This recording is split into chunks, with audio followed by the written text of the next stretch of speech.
da je glavna naloga države podpreti tiste, ki lahko sami sebe zaposlijo, ne. Takšnih ljudi vedno več, pravimo in samozaposleni, tiste, ki lahko iz tega zrastejo kot neki podjetniki, ne.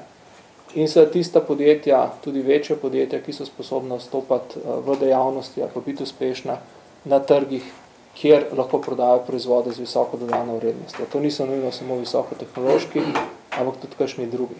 In zato se moramo v bistvu vprašati, kaj ti, ki so sposobni odpirati delovna mesta, takšna delovna mesta, da ne bomo zraven robili zaposlenih podpirati še socialno državo, pa še tolerirati sivo ekonomijo, zato ker rečemo, drugače pa ne bojo preživela. Ne?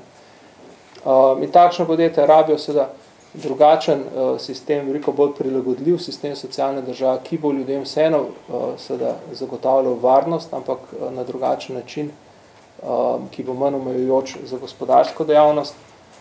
Vsekakor potrebujemo potem, se pravi, drugače definirana delovna razmerja in rabimo seveda en jasen program umika države, jaz bi rekel, kar iz družbe, ne samo iz gospodarstva. Pri nas imamo ta problem, da država počne ogromno stvari, počne tiste stvari, ki jih ne bi bilo treba početi, ne počne tistih, ki jih bi morala. Ne.